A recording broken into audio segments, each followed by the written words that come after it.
thinking that thing. All right. Hello, everybody.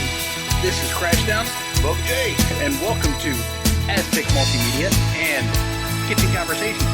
been a day or two. Been a minute. We had some, I had some family issues. What? What? Said technical difficulties. Oh, no. This was not technical difficulties. This was family drama. Life got in the way. Yeah. My mother, who lives with me, had a diabetic reaction.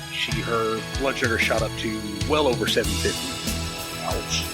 And her blood pressure dropped to under 70 systolic. Ouch. And she had very little motor control.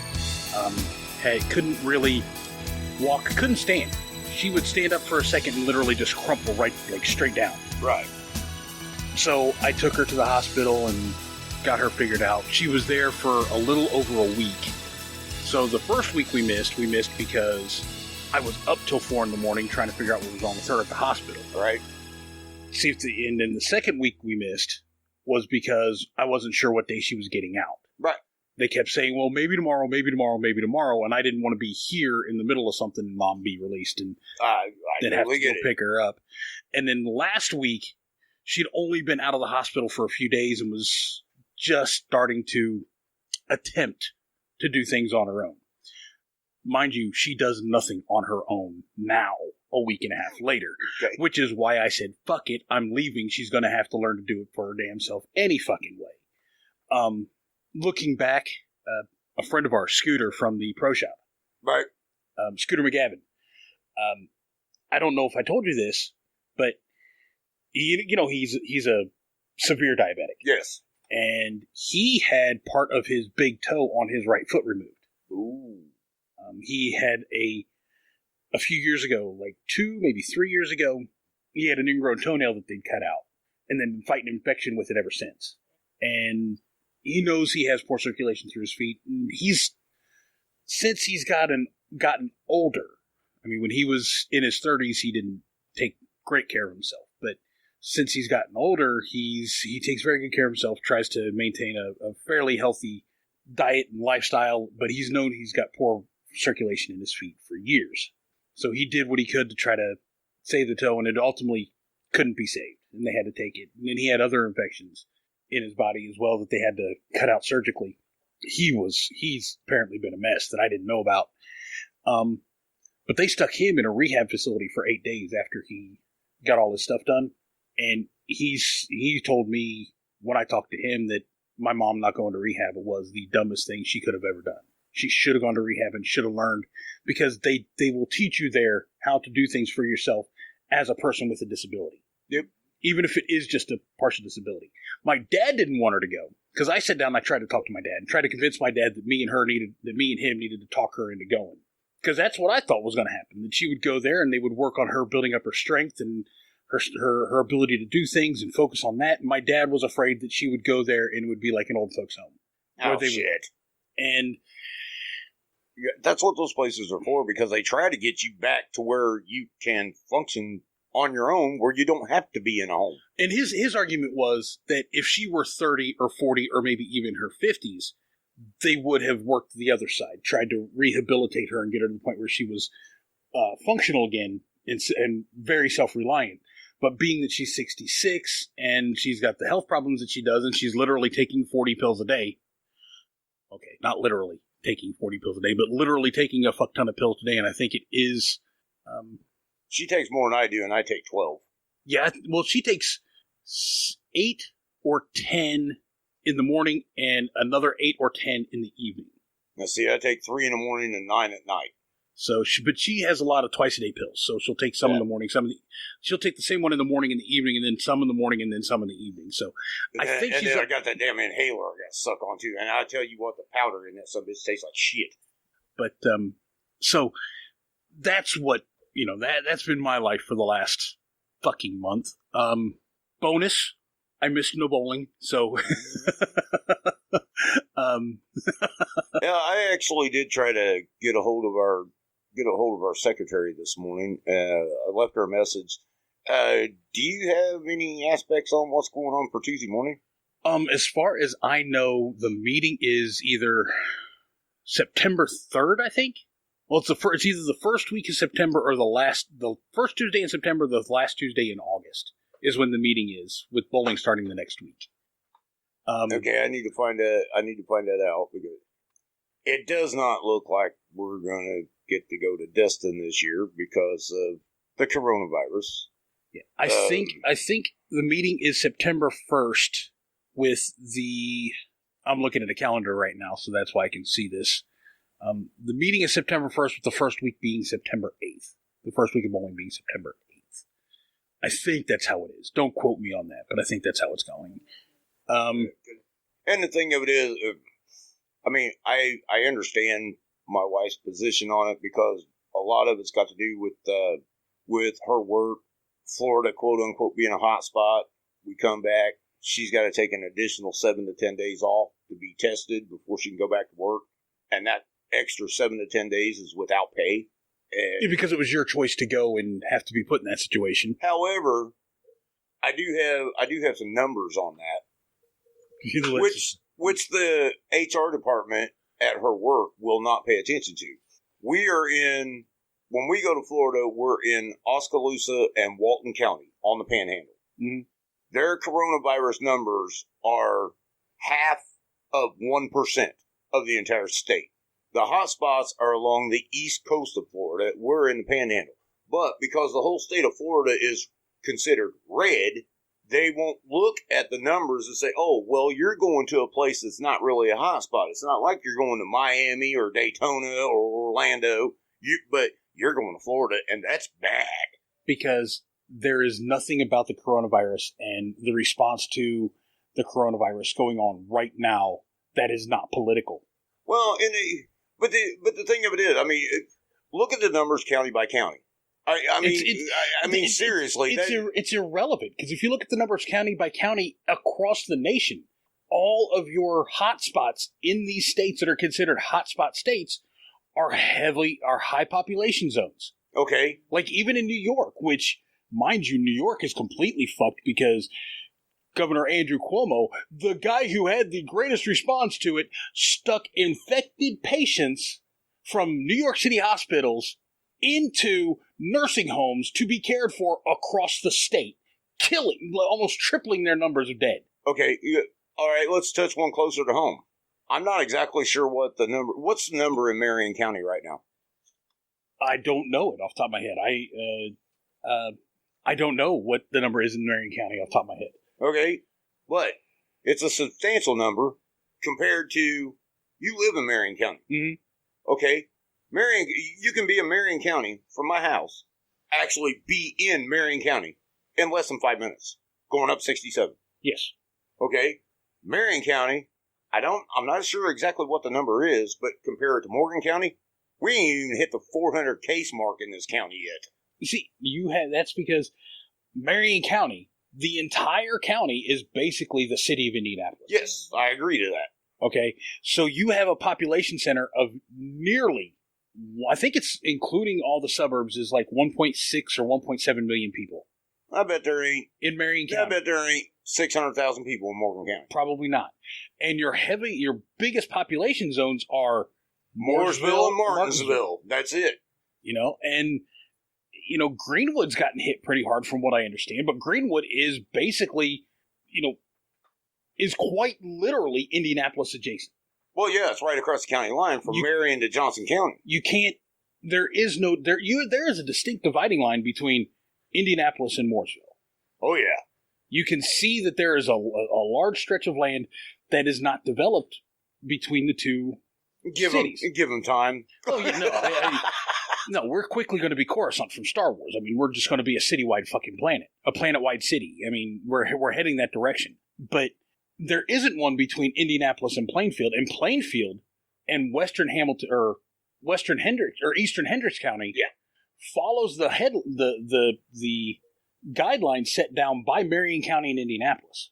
So that's and I think, I'm pretty sure Lebanon does also. And Lebanon is basically, a hierarchy piss from a population center of Indianapolis. Yeah. Where there is no break between Plainfield and Indianapolis. See, well, you're talking about Lebanon, and really, from Indianapolis, it takes about as much time to get to Lebanon, or Fishers, or Carmel, from Indianapolis, as it does to get to Mooresville. Well, we're the little pissant town south of Mooresville. We're not the rich bigwigs up north. There's everything that is going on around the coronavirus right now is politically motivated. Oh, yeah. I mean, a couple of weeks ago, Mitch McConnell, Senate Majority Leader, made a point to say we want to get more money into American people's hands, that we're not opening up fast enough. American people are starting to suffer. We want to give everybody another $1,200. Well, hell no, the way things were going, we were starting to open up, and now we're going backwards to where we're almost getting back to the point where we were in March and April. Yeah, no, yes and no. But so Mitch McConnell, put together a stimulus package, which was another $1.8 trillion, another $2 trillion, which I thought was fucking ridiculous. But it's got paycheck protection program extensions. It's got unemployment benefits extensions. Shit that could really help. Shit that could help. And the Democrats are saying no, because none of their agenda-driven ideology is in it. They're not offering more money to minority-owned, specifically black-owned businesses. No, I don't agree with that. Everybody should get a fair shake. I don't care what race you are, what creed you are. Everybody should get a fair shake. A business is a business. It doesn't matter.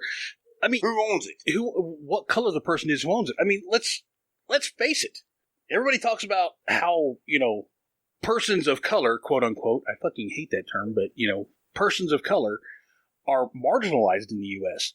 Well, if that's the case, why is it that you can't drive down the road in Indianapolis, in a major population center, and not see on every other corner, if not every corner, a gas station convenience store that is owned by an immigrant? The marginalization that they're talking about is such bullshit. I mean, let's...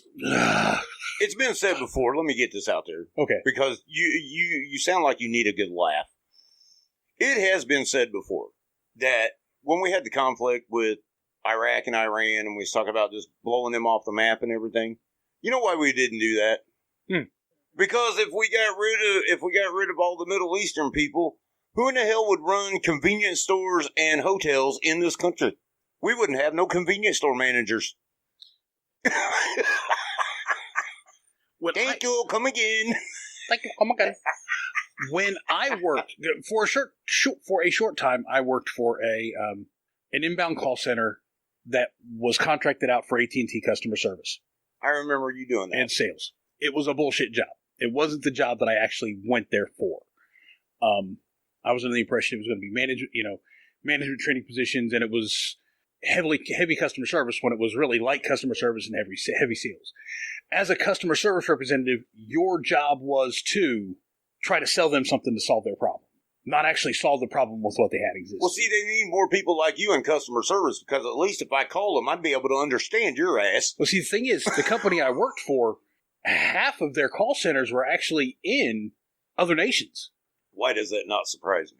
And I had a hard time, because there would be people that would get sent to me, and we only dealt with certain parts of the country, because each call center deals with a different part of the country. The part of the country I was dealing with, I would get calls coming in from the wrong part. Like, they would be from the Midwest. We were only supposed to be, like, Southwest, I think, is where we focused. I can't remember where we focused. It wasn't that great of a job, and I didn't really care that much for it. Very quickly began to not care that much for it. And when I would try to transfer them to because I'd have all their information, I'd try to transfer them to the appropriate call center, I'd get answered from someone, "Hello, this is Steve. How can I help you?" Yeah, I know that's extremely racist, but that's exactly what they sounded like. And the more I talked to them, the faster they talked, the harder it got to understand what they were saying. And I could not give them the information. I ended up just saying, "All right, here you go. Click." And, I mean, I was about ready to get fired anyways when I quit, because I can't count the number of times that I just dumped a call into somebody else's lap because I couldn't understand the person on the other end. I'll tell you what, a true story. I had to call customer rep service I don't remember what the business was right off the top of my head. But I actually did use a Will Ferrell line talking to one of these people because they was talking Ichigubu or whatever the fuck it was. I couldn't understand a goddamn word they said. And I flat out told him, I said, whoa, time out. I'm an American. I speak American. Put somebody on the phone that speaks American. I honestly did that. And they didn't understand what I said. Here's my issue. And this is actually one of the things that, and we got totally off the topic that I actually started on. But we do that every week. But this is actually one of the things that I actually applaud President Trump for. The things that he has done, especially when it comes to China, has forced companies to bring their business back to the United States, to bring it back home. Right. Which, for me, I think it's huge. I know that a lot of big businesses don't like it, but that's also because it's cutting into their profits. Because now you can't, manufacture something in China and pay a Chinese company X amount of dollars to do it, which is going to be less than what it costs you to do it. But you're saving money. The Chinese company is making money because they're paying their people the equivalent of $1.40 an hour for 12 hours of work. Right. And I'm sorry, I'm a huge supporter of Buy American. Build American, buy American, stay American.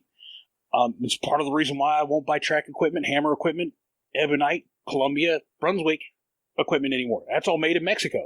Now, the manufacturing facility is like 20 miles south, and a lot of the employees there are American. Yeah, but look at it this way. But I'm not buying something with a made in Mexico tag on it. Hey, Eddie, you buy one of our bowling balls, we throw in a burrito. Thing is, they don't eat burritos in Mexico. You know what a burrito is in Mexico? Probably pretty good. No. A burrito in Mexico is a tiny mule. Oh, well, now we know where Taco Bell gets their meat. You see, a burrito is Tex-Mex. It takes Mexican-style food and does Texas shit. Well, you just said that there was Americans working down there, so you buy a bowling ball, you get Mexican food for free. Get me actual Mexican food. I actually like Mexican food. I don't know if I've actually ever had true Mexican food. I think it's all been Tex-Mex. Americana or Tex-Mex. There is a place out in Colorado that does serve some mean enchiladas, though, but they're not near as good as my wife's. But I think enchiladas are Tex-Mex. I don't think it's actual Mexican food. But I got to jump in reverse for a minute. When we were imitating the Muslim phone calls that you get when you get customer service. They're not necessarily Muslims. As a matter of fact, a lot of the people over there, Indian or Arab or whatever other racist term we want to call them. Oh, please hold, sir. Thank you for calling the White House. Your call will be most urgently received. Please stand by. I'm waiting on that day. It will not happen in the next 4 years. God, I'd hope not. So, because... Thank you for calling the White House call center. If you would like to press the red button, press 1 now. Wow. I'm going to have to listen to this back and see how racist it is tomorrow before I can make sure whether or not I'm going to cut that.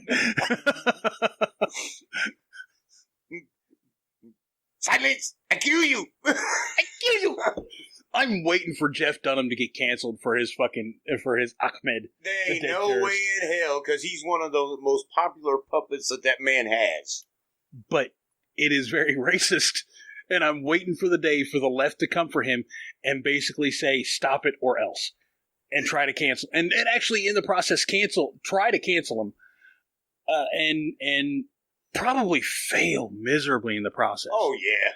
I'm sorry. Jeff Dunham, he's such a good-hearted dude. I know that he's had some family issues, but he doesn't talk shit about people. He doesn't talk shit about people. His puppets, on the other hand, do. One of my favorites is Walter. Yeah, because Walter talks shit about everybody. I like Walter. Walter's outlook on marriage. Well, Walter, you've been married for 46 years. When was the happiest day of your life? 47 years ago. Thank you, Jeff. I didn't mean to steal your stuff. Hopefully, you don't sue me over it. But if you're going to sue me, you're going to get a 1978 Ford pickup truck. What else do you want?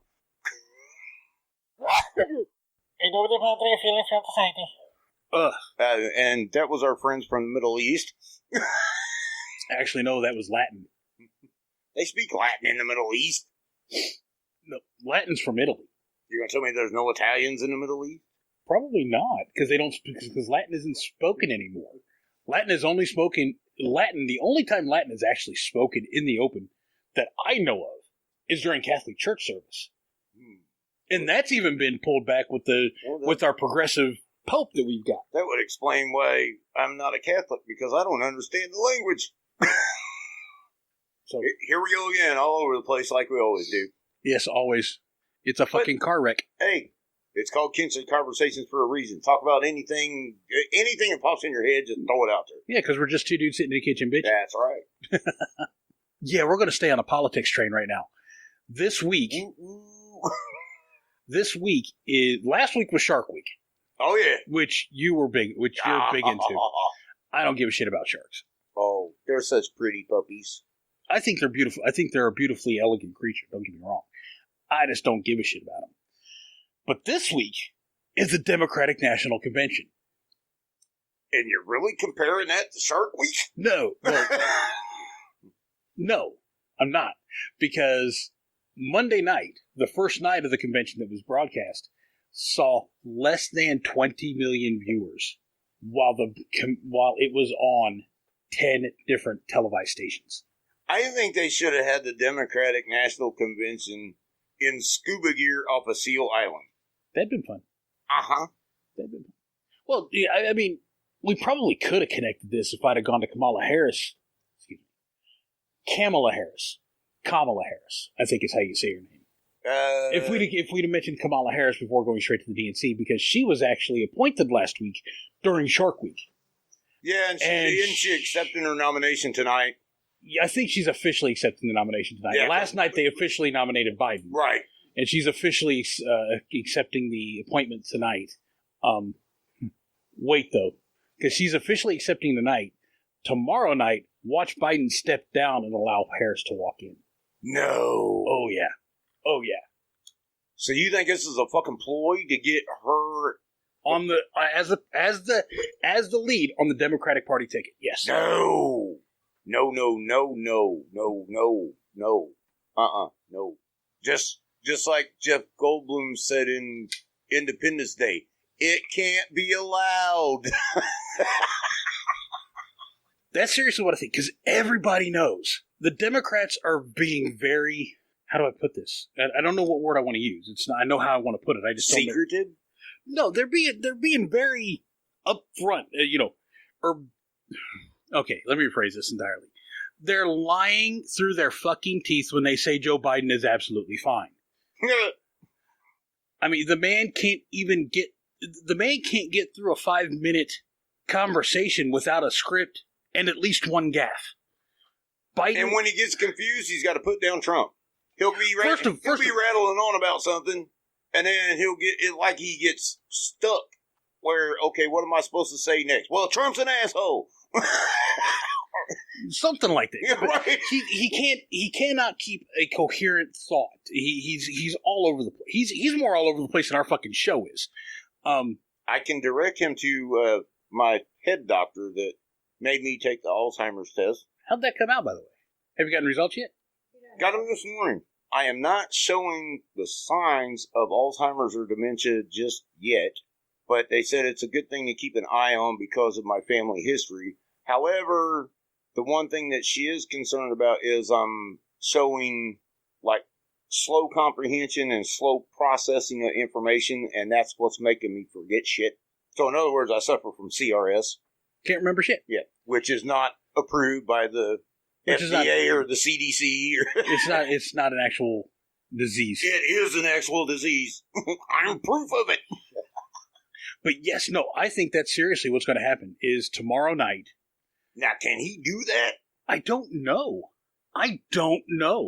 But can you imagine what would happen?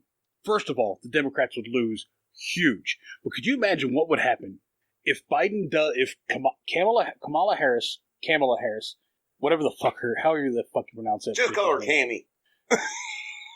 If she accepts tonight, and tomorrow night Biden says, due to health concerns, I need to withdraw from the race, which Kamala Harris now becomes the presumptive presidential candidate, which, for at least in the short term, makes Nancy Pelosi the presumptive vice presidential candidate. Oh, my God. But then next week, Harris comes out and says, I want Hillary Clinton to be my running mate. Hell, I wouldn't be surprised if she didn't pick Michelle Obama. I don't think... Michelle Obama's come out and said she doesn't want to be in politics. She doesn't want to be directly involved in politics. Yeah, she don't want to be in the fucking spotlight either, lying bitch. Oh, they're all a bunch of liars, dude. I mean, everything... I mean, on both sides... Okay, say what you... Trump lies. I'm not going to lie, but Trump lies about shit that's not important. But when you've got... Yeah, we're going back to Epstein on this one. Oh, Jesus. When you've got photographs emerging of a president, William Clinton, being massaged by a 15-year-old girl, having his shoulders massaged by a 15-year-old girl in an airport while waiting to get on Lolita Express, and yet you're still going to have him talk at your convention tomorrow night? You do the better imitation than I do. Say the famous quote. I did not have sexual relations with that woman. I just let her suck my dick, and I busted all over her fucking dress. It was a pretty blue dress, too. Not that the dress itself was pretty, but the color was pretty. Way to go, Bill. And you see, the fucked up thing is, the really fucked up thing is, she did not taste Al's ass on my dick. Damn it. Oh, I just went around the bend on that one. You see, that's a whole process of that fornication thing. Huh? Oh, but anyway. But no, the Democratic Party is so disingenuous and they lie so much. And I actually have a whole nother show that I just started. I posted the first full episode yesterday called Politigeeks Rants. Okay. Where I take one hot button political issue or I guess anybody could do it. Right now, since I'm the only one willing to do it, I'm the only one doing it. But on Politigeeks Rants, it takes one hot button political issue. And in the first episode, I talked about the United States Postal Service. But it takes one hot button political issue and just breaks down some of what's going on with it and what's being said about it. And then you just go off and put your opinion out there. At least that's how it's running right now. But with this, they lie about everything. And the reason I bring up that and the fact that I did the first episode on the USPS is because of mail-in voting. And they want universal mail-in voting. Okay, we've always had mail-in voting, but it was absentee ballots, which means you have to submit a request, get the application for a absentee ballot, send that back, have it approved, then get your absentee ballot, then send the absentee ballot back. All done through the mail. Well, one of the issues that we're having that is going on right now is the mail's slow. The U.S. Postal Service is a slow organization. They've been losing money for 30 years. They can't make it up with first-class mail. They're just not getting enough to handle everything because they got a huge infusion a couple of years ago from Amazon when Amazon said, hey, we're going to start sending shit through you. And then Amazon put their own delivery system in place. So no more UPS lost their money, FedEx lost their money, Post Office lost their money from Amazon. Now, see, I can actually relate to that personally because in the last couple of months since this pandemic's been going on, we have actually got delinquent notices on bills where we have written checks and put them in the mail and actually sent them out on time where they would get there on time, but they didn't show up on time. So as our check is going to them, their delinquent bill was headed to us. And we're like, wait just a damn minute. We sent that money in. And that's what it is. Hell, I even got one check back from a medical bill that I got. The doctor's office sent me half of it. The post office sent me the other half of it because it totally got destroyed. So, yeah, there's been a lot of that shit going on. But at the same time, if you pay your bills with your debit card over the phone, they want to charge you an extra $5 to pay your fucking bill. Mm-hmm. I was like, bitch, do you want your money or not? That's why. But the thing is, it costs them the least amount of money to pay it online and totally online. Which the issue here, and I'm speaking to both of you, right? And I don't mean this insultingly, but it's going to come off quite insultingly. You're both Luddites when it comes to this shit. You refuse to accept the fact that it's safe and secure to actually use your money online at businesses like that. Not exactly. We have been known to do that, but then we get charged extra fees to pay our bills. You won't get paid extra fees or charged extra fees to pay it directly online.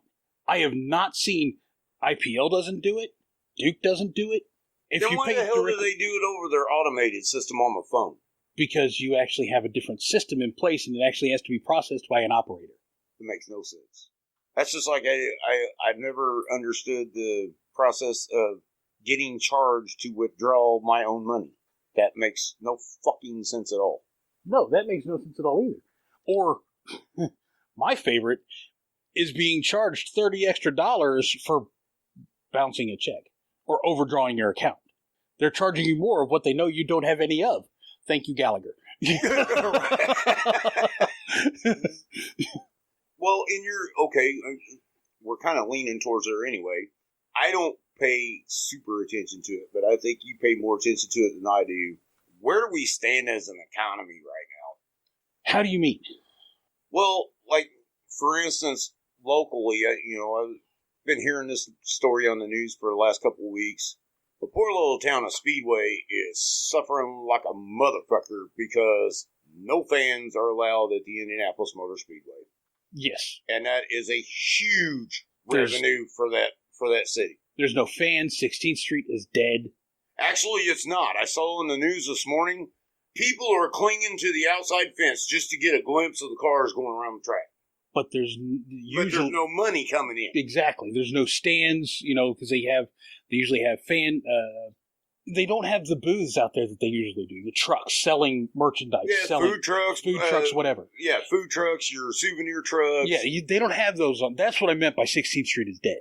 I think there are a few, but there's not many. No fans on the inside of this. On the inside, for the first time in the history of the race. Yeah. So Speedway is suffering, and if you mean as a nation, we're recovering. The S&P 500, which is like the top 500 stocks. Yeah. The Standards & Poor's, they just reached a new high yesterday. They closed at a new high, record high. Okay. So we're recovering. The Dow is still down from where it was in March, the end of February, beginning of March, but it's recovering. NASDAQ is recovering. I think it's actually recovering more quickly than the Dow because the Dow is typically legacy type stuff and the NASDAQ is more tech based. Well, now correct me if I'm wrong, but with what went on with first off, they canceled the NCAA Final Four back in April, which that would have affected Indianapolis because we had one of the regionals. Mm-hmm. We had the women's Final Four. That was canceled. Then you have like Gen Con, Comic-Con, PopCon. All those conventions canceled. The Firefighters Convention was canceled. Then the Indianapolis 500. Delayed. The Brickyard 400 went without fans. Central Indiana, because of this pandemic, when it comes to sports and recreation and stuff like that, has lost billions of dollars in just this year alone. Look at the hotels, the restaurants, the sporting venues. Can a city like Indianapolis recover from that? I think so. Because now they're talking about either postponing or not having the All-Star game at all next year in the NBA, which was scheduled to be in Indianapolis. Here's what I'm going to say. Here's what I'm going to say on as far as can we recover from it? Yes. But, and it's not just the city of Indianapolis. It is everything. Because aren't we supposed to have the Final Four for the NCAA next year also? I think so, and we don't know about the Big Ten championship for the football season either. Well, Big Ten's canceled. The Big Ten's not playing. Well, they were talking on the news this morning about recanting that because the ACC and the SEC and what was the other major conference? One of the other Power 5 conferences, they're talking about going on as scheduled. See, now the ACC had already canceled the seasons. The Big 12 or the Big East, they had canceled their season. A lot of them had canceled their seasons. The smaller ones, the mid-sized ones had. The smaller ones hadn't because so much of their revenue is going to be gained. They actually have a better chance of making money if they stay alive and everybody else cancels their season. Here's the problem. The NCAA, from a football perspective, can handle not playing this year because they got their whole season in last year. So they can handle not playing this year. I don't think the NCAA sports venues can survive another year. Basketball in particular can survive another year at the level of what they want to have as far as money goes if they don't have March Madness this year. Because more people tune in to March Madness than they do the NBA Finals. Yes. And this isn't just, and it's not just them. I think all sports, because now they're talking about no fans during football games, NFL games. So many players had opted out. It's a relatively small percentage, but still a lot of big name players that opted out for playing this year. I think that that sports across the board, if they try to take this on for too long and they cancel the All-Star game, because the All-Star game is, in basketball, it's fun. Yeah.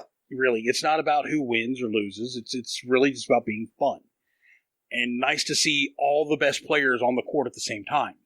I think with the fact that you've had a 49% drop in viewership steadily from the first NBA game that was played in the bubble to now, it's like steadily dropping 49% per week. Right.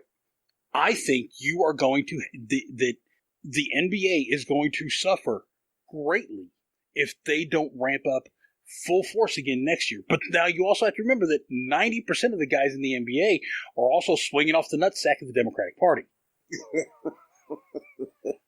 And LeBron James is touting their fucking message like he's carrying an Olympic torch to light the summit, like he's the last torchbearer for the Olympic run. When's he going to learn that he's no longer the leader of the Lakers? It's Anthony Davis. No, but he's the face of the NBA. Tell me I'm wrong. Tell me LeBron James is not the face of the NBA. I can't disagree with that, with your opinion on it. I agree with it because there's so many other players out there. Go out into the public and say, when I say NBA, who's the first player you think of? And if they don't, and if here locally, they will probably say a Pacer, Victor Oladipo. Next player. I almost guarantee you, after they get through the Pacers locally, the first player that comes to mind is LeBron James. I mean, even over Michael Jordan right now, which I think is a huge insult to Michael Jordan. Yes. But LeBron James, this is the guy who was called King James before he graduated high school. This is a guy who had a multi-million-dollar NBA contract before he graduated high school to play for his hometown professional basketball team at 19 years old. And here he is, nearly, I think, 20 years. If not 20 years, close to it. I think it's been longer than that. Here we are, 20 years later, and he is, everybody wants LeBron. I swear to God, as much as I'd hate it, if LeBron James left the Lakers and said, I want to play for the Indianapolis Pacers next year, or the Indiana Pacers next year, we'd better pick him to fuck up. Now that won't happen, because he would never come to a mid-market team like that if he could help it, unless he goes back to Cleveland. He wants to play where he can be influential, which is New York, Los Angeles, San Antonio, Miami. Well, and that being said, from what I understood, a couple of the, because I actually did watch the last Lakers-Pacers game when T.J. Warren went off for 39 and they beat the Lakers. And some of the commentators were saying, since they've come back, okay, the Lakers are the number one seed in the West. But they're not playing like it, and if they don't watch out, they ain't even going to make it through the first round. They lost to Portland last night. Exactly what I'm talking about. And they lost to Portland big, by like 10 points. Yeah. The problem is with LeBron James is he is less worried about basketball now than he is about preaching his narrative. During the post-game interview, He didn't come out for the national anthem. He refused to be on the court during the national anthem. Then he shouldn't have played. I don't disagree with that, but what I do feel is at least he wasn't on the court kneeling. If he doesn't want to be there for it, that's his right. Technically, I will even say this. If he wants to kneel for it, that's his right. But it's our right to call him out on his bullshit when he does. So, at least he wasn't out there kneeling, because I think that is more disrespectful than not being on the court. Secondly, in the post-game interview, he's wearing a hat. It's a Trump hat, a Make America Great Again hat. But there's stitching through the America Great Again. And and added to it, made it say, Make America Arrest the Cops Responsible for Killing Breonna Taylor. No, I really don't want to get into that.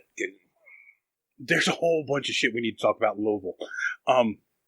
But he is more interested and more focused on pushing a political narrative, pushing his identitarian, authoritative politics than he is about playing basketball right now. And it would not surprise me if that is all he's worried about for the remainder of his career, is pushing the narrative.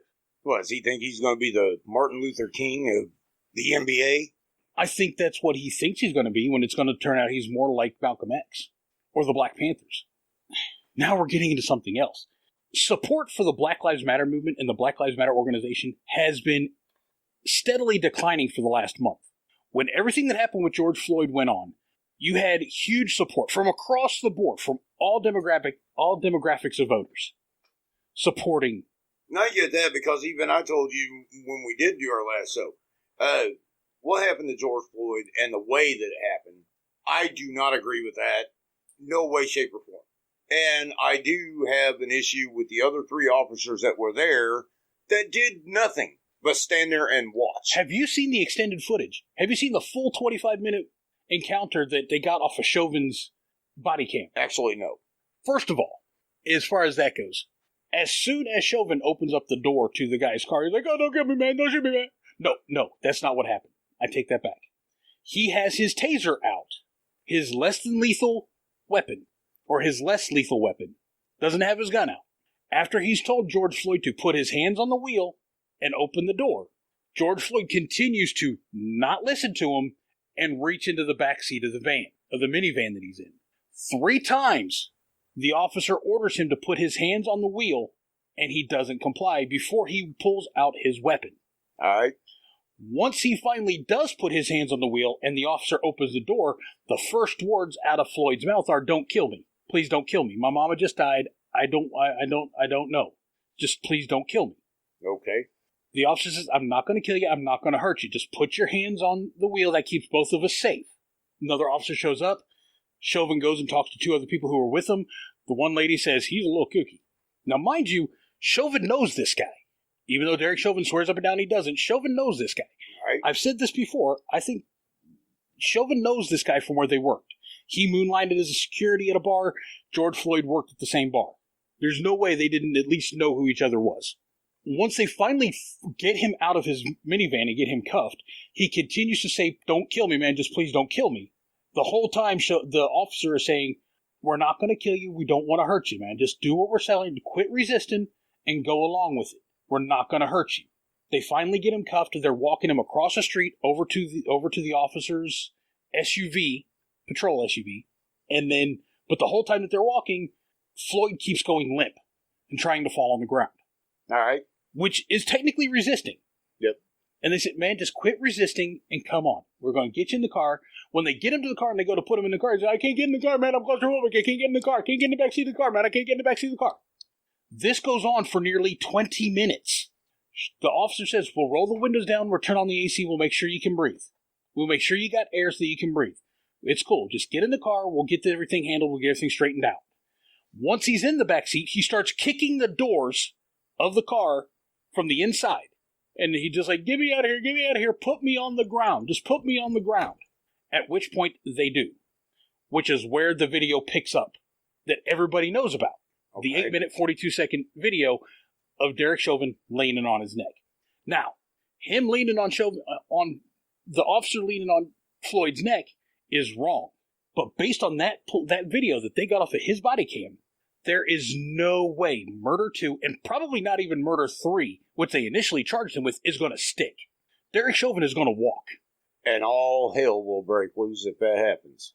Derek Chauvin is going to walk because they overcharged him on an overzealous prosecutor overcharged him on a case based on emotion and not fact. Now, as far as Breonna Taylor goes, there is so much more involved with that, and I think that there needs to be some serious. Maybe we do need to take a look at. They need to take a look at everything. At police procedure, and when it comes to executing no-knock warrants and things of that nature. Well, they pretty much banned those in the state of Kentucky now. Well, I don't think you need to. I don't think no-knock warrants should be executed at night at all. I've never believed that. If you're going to execute a no-knock warrant, you have somebody sitting on the house waiting to know that so that the person you're looking for is there, instead of assuming they're going to be there in the middle of the night. Because if you're trying to execute a no-knock warrant in plain clothes, you have to be able to identify yourself easily. And at night, in a house that's dark, you can't do that. Everything about this has become a lie. Everything about the George Floyd case and all that's happened since May is perpetuating a totally false narrative. George Floyd had fentanyl in his system. A lethal amount of fentanyl in his system. George Floyd had other drugs in his system, including marijuana and PCP, if I'm not mistaken. Combined with the fentanyl, was more than likely going to kill him anyway. Thirdly, this is a guy who has a record, a very bad record, felony record. Let me clarify that. It has a very bad felony record. Now, does any of this mean that he should have died on that street? No. No. What it means is you perpetuating the idea that George Floyd was innocent is such bullshit. And if you are going to sit there and continue to say that this movement, the Black Lives Matter, is a movement fighting police brutality, standing up against police brutality, trying to bring to light the fact that police overstep their bounds and brutalize people, then do that. You don't go to Portland, Oregon, and riot for nearly 3 months straight. Yep. You don't go to Portland, Oregon, and head into the suburbs and start threatening people in the suburbs because you see one of them wearing a Nazi armband. You don't do that sort of thing. You gain no clout. All that does is make you look bad. Then you make damn sure you don't have your leaders outed as avowed Marxist. Well, none of what's going on with Black Lives Matter is actually anything to do with Black Lives. It has actually anything to do with Black lives or police brutality or improving the status of life, the quality of life in the United States for anybody other than the elites and the establishment that is currently in power. My big thing with Black Lives Matter, and I do want you to put your 2 cents in on this. All you hear is Black Lives Matter. And I'm going back. I know I've said it before on the show. The 10-Point Coalition or the Black Lives Matter movement, they didn't say a damn thing about that teenage black kid that killed that white woman that was a federal employee with the United States Postal Service. They didn't say jack shit about that. And I have yet to hear the Black Lives Matter movement talk about anything when it came to Officer Leith that was killed in the line of duty, black mother of one, single mother, good person in the community, good cop. Nobody says jack shit about her except for local news where they put up memorials in her honor. But even that, they aren't talking about her now. They aren't talking about that mail carrier who got killed by the black kid for not getting his stimulus check or whatever the fuck it was. They're not talking about her now. They only talked about the lady who got shot in the fucking head by Black Lives Matter extremists on the canal for one day on one channel. Yep. Here's the issue. Black Lives Matter, the organization, the movement, everything to do with it, is nothing but an inroad to Marxism. They want to defund, disestablish, and abolish the police across the nation so that they can put in place their own version of what police should be that is going to basically be thought police. You don't think right, you don't talk right, you don't look right, you're arrested. You don't bow down and suck my cock because I'm a black dude and you're a white dude, you're in trouble. That's what they're trying to do. This has the Black Lives Matter movement, the idea of what they pushed Black Lives Matter for, the idea of eliminating police brutality, and I've said this before, I think I said it on the last show, was a good idea. It's just being executed completely wrong. I don't even think their idea even matters. I don't think the idea even matters to them. It's not about execution at this point. They know what they're doing.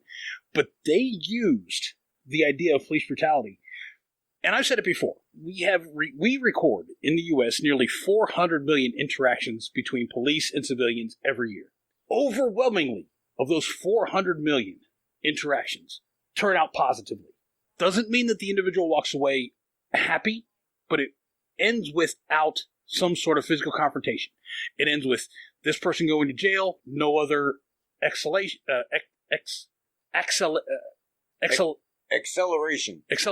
or anything.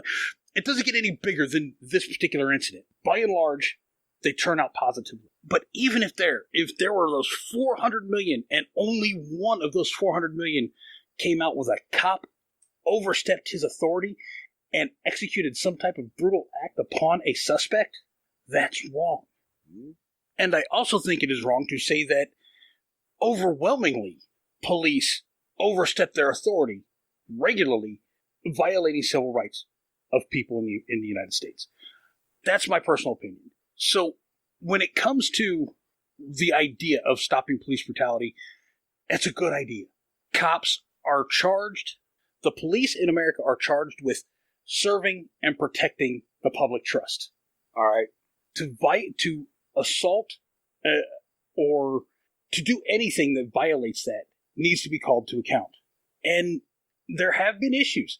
Tony Timpa, I think it happened in Texas or maybe Arizona, where he was killed the exact same way that George Floyd was.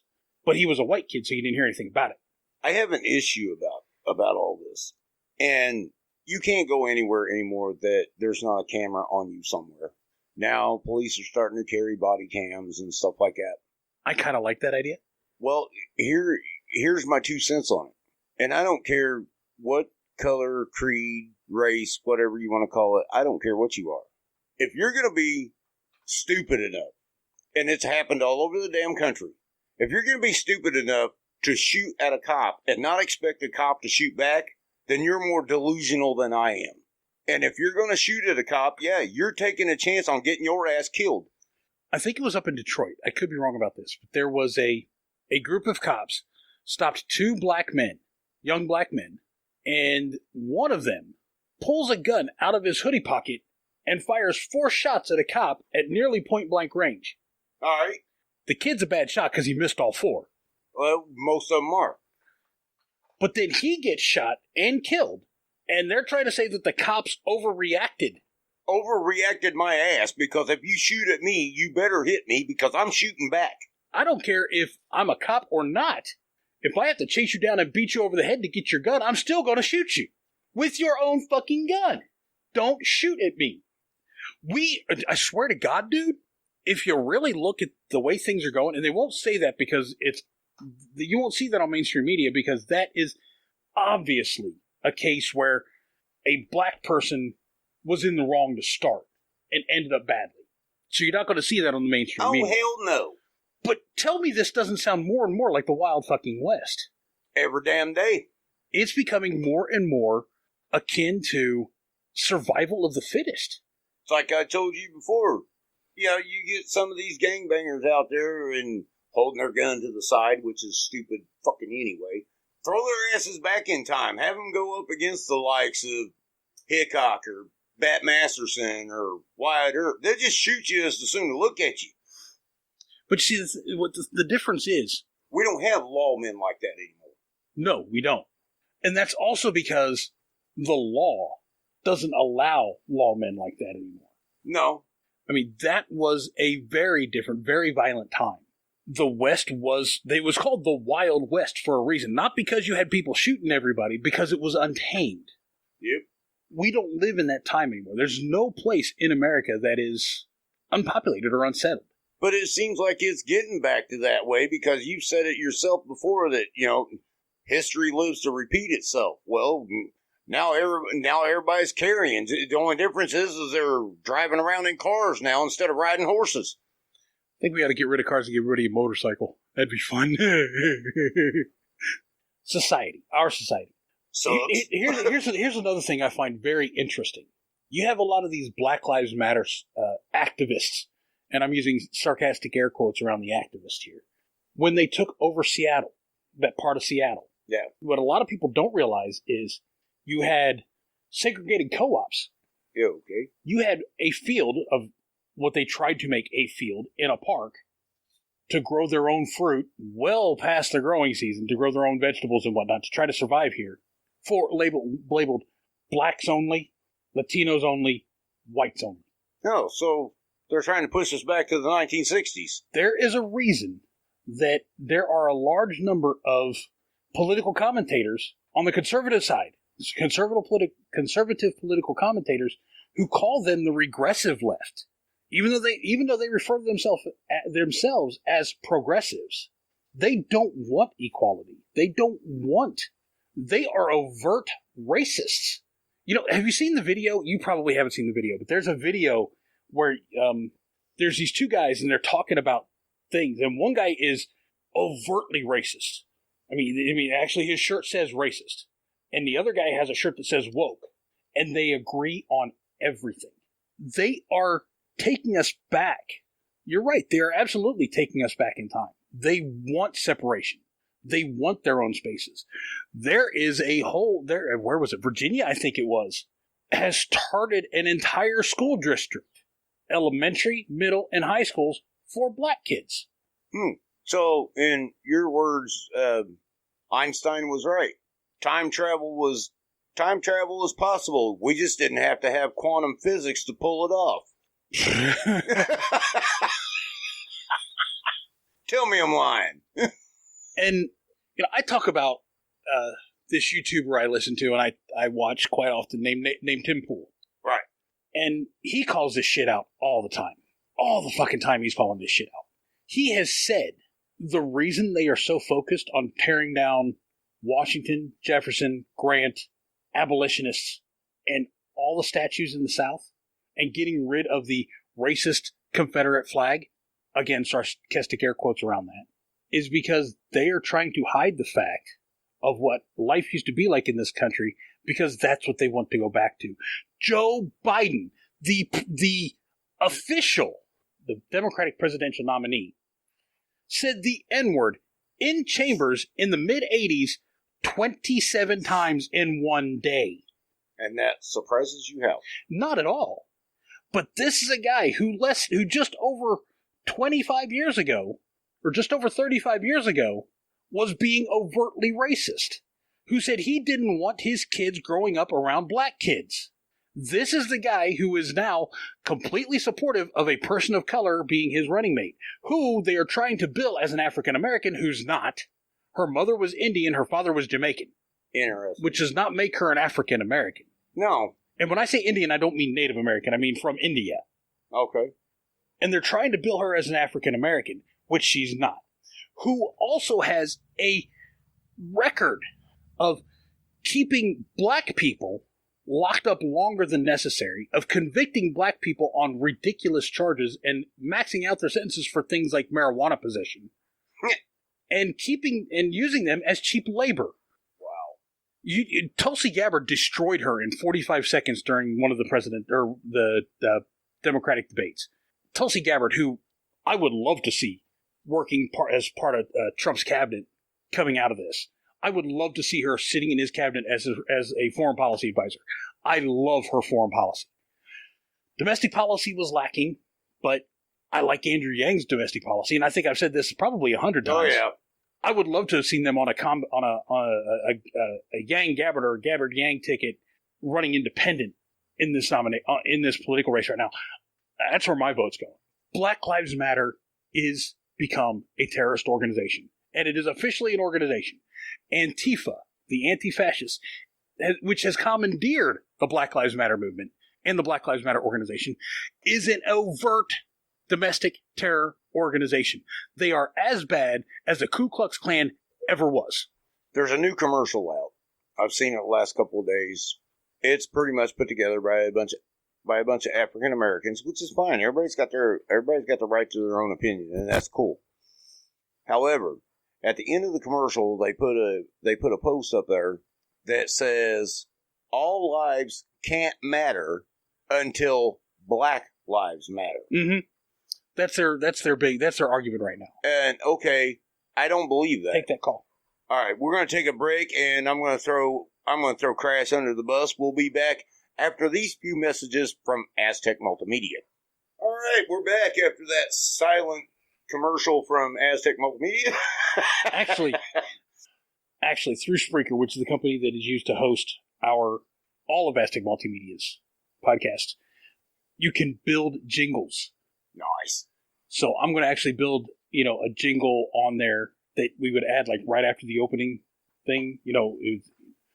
The opening music would play and it'd say, "Welcome to the Aztec Multimedia Network," and then we would have our intro, and then a closing intro also, something in the middle, like station identification type of thing. I'm being a smartass. Home of your Indiana source of Kentucky basketball. Your Indiana source for all things Kentucky basketball.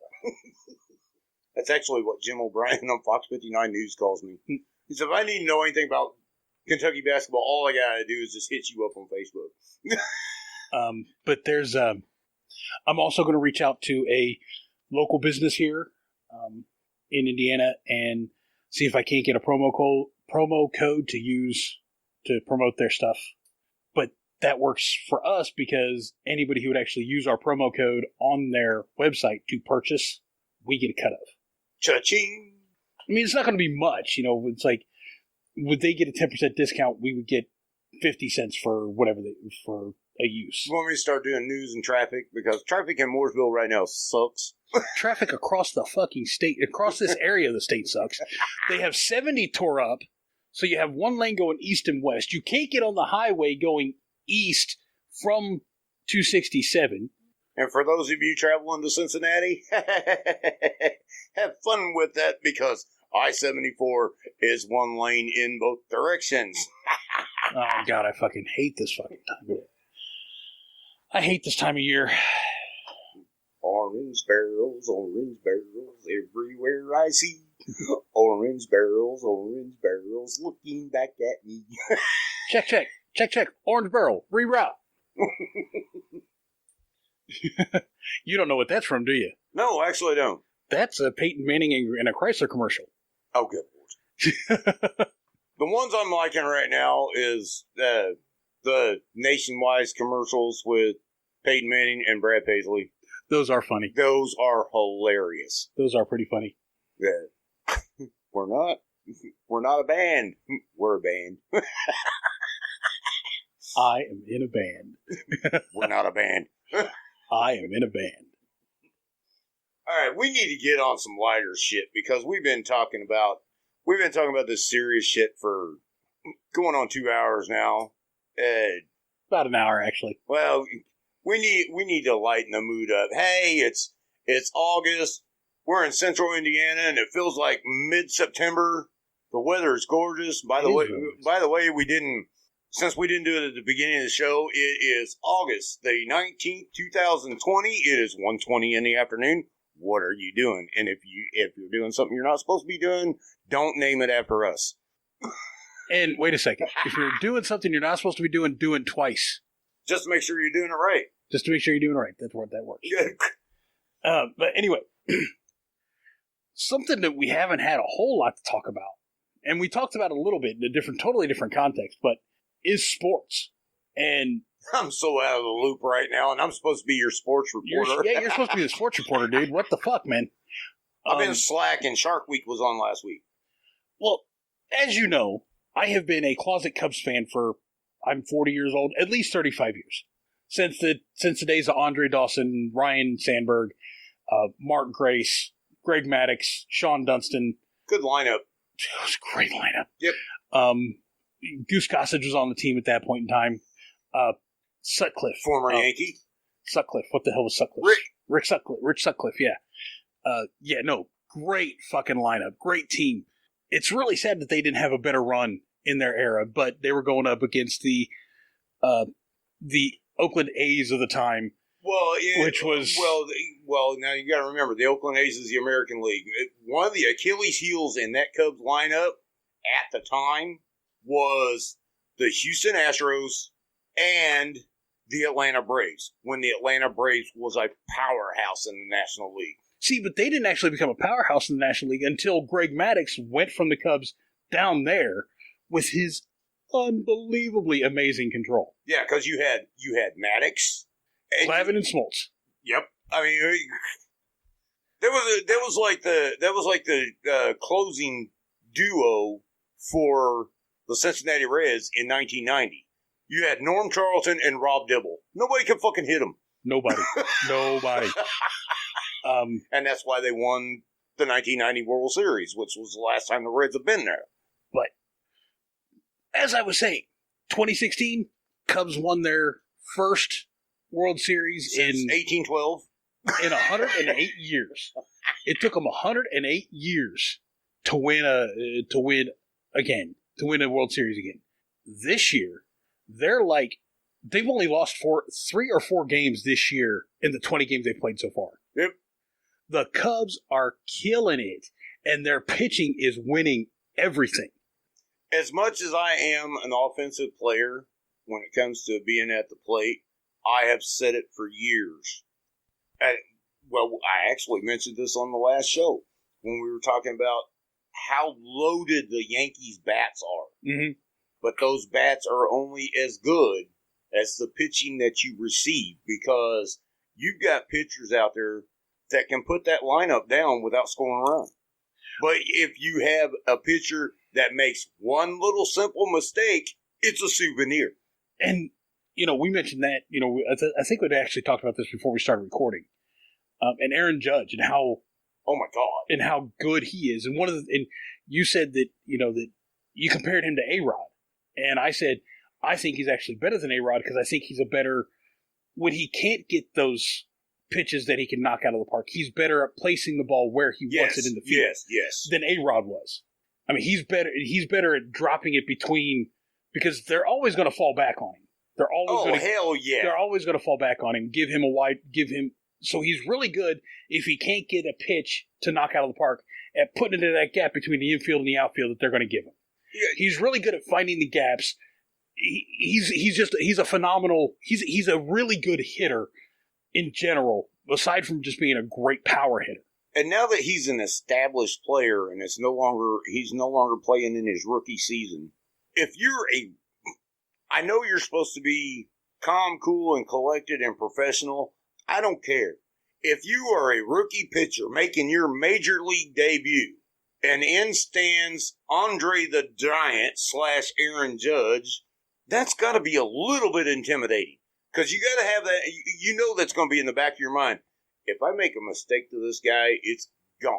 And where I was going with this is the Cubs pitching rotation right now is so fucking...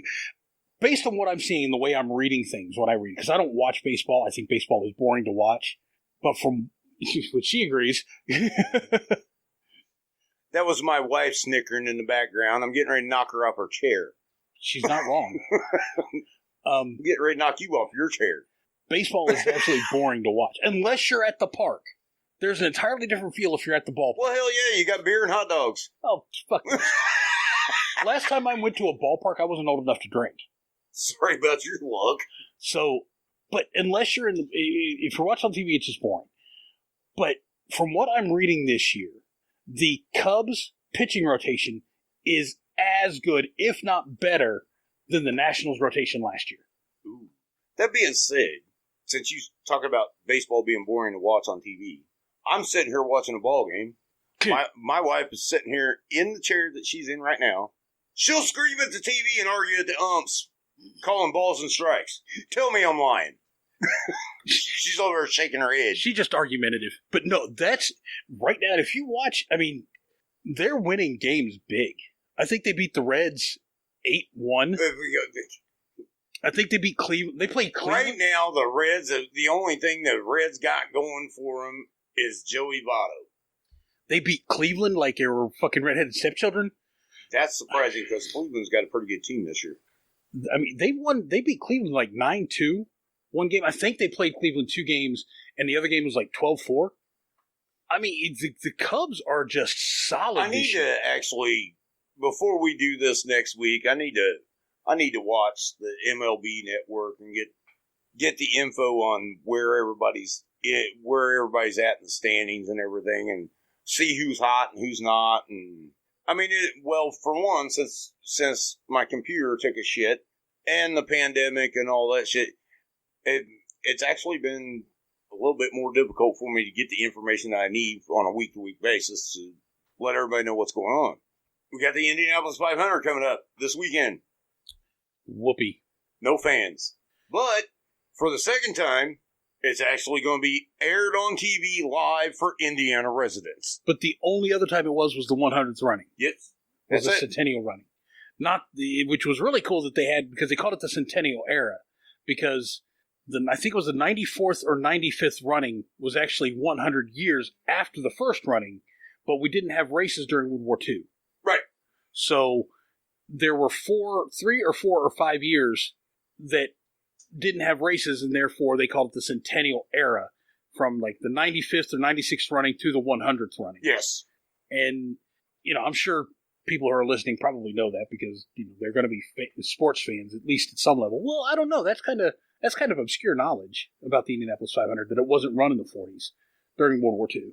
Unless you're a true diehard IMS fan, yeah, you probably or from Indiana, or from Indianapolis at the very least. Because I don't think there's anybody who's like a resident, like a legitimate resident of Indianapolis, who hasn't been through the museum at the Indianapolis Motor Speedway to see the different cars, to see the actual Borg Warner trophy, to sit in the history. Yep. Because they actually have a movie, and it's like a 20-minute little movie of the history of the IMS. Yep. And a lot of really great stuff. I actually immensely recommend going to anybody who's just not necessarily a race fan, but just likes history, because there's so much history that's trapped up in tradition that's trapped up in the Indianapolis Motor Speedway. So there was a race fan that got an interview on Fox 59 News this morning. They were actually out at IMS. They weren't allowed in, obviously, which is bullshit.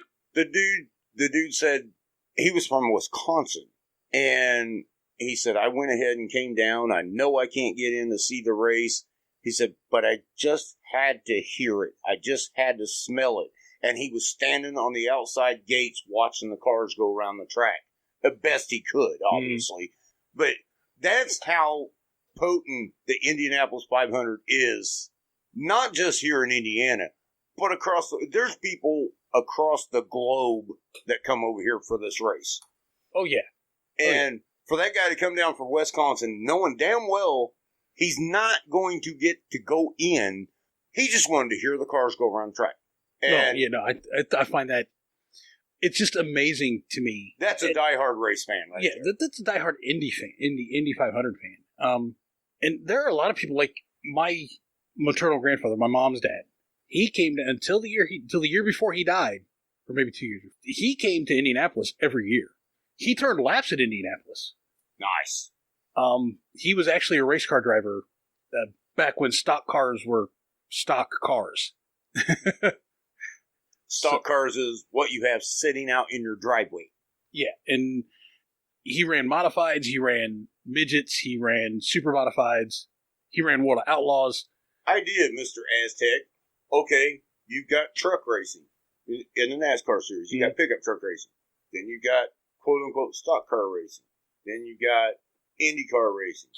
Let's start a new brand of racing. Actually, let's start two. Cars like Cavaliers. They have that. Okay, then this one I know they don't have. We will be the beginners of it. Introducing the International SUV Racing League. I don't think they do that anymore. They have some. Yeah, but I said SUV. Like your... He did say SUV. Yeah. They probably do. And it's probably really small. It's probably really fun. It's probably not. I mean, Jesus, you can't actually go fast in those sons of bitches. I came across Interstate 74 at 80. Okay, go around the Indianapolis Motor Speedway at 80. You hit one of those In turns. my SUV? You tried one of those. I'd do it in a heartbeat. You hit one of those turns at 80 mile an hour, your car's going over. I don't think so. I think so.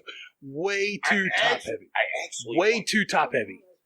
Well, wait a minute. If you're going to have that, you're going to have to drop them down like they do NASCAR. But it's not just that. It's how tall they are. How tall the body is. Not just how high they sit off the ground, but how tall the body is. And we're not talking crossovers like the Equinox or those. We're talking about Escapes, Durangos. Yeah, old school SUVs, Explorers, like the show's big Suburbans GMC. are not allowed. Like the show's big GMC. You couldn't have a Suburban going up against an Escape. You can have multiple classes. Okay, we're not running the 24 hours of Le Mans here. Why not? That'd be the way to do it, in all honesty. Now, I'll be honest with you.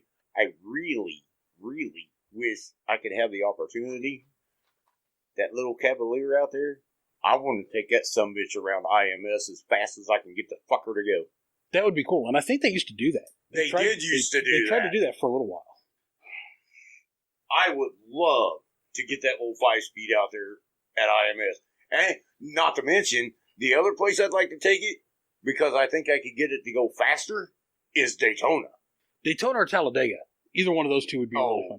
Talladega would just give me a fucking hard on. But Michigan, the track in Michigan, is a clone of the Indianapolis Motor Speedway. I think it has a little bit more banking, yeah, but it's more of an oval than it is a rectangle. No, it's a rectangle. Not really. Yeah. It is a clone of the Indianapolis Motor Speedway.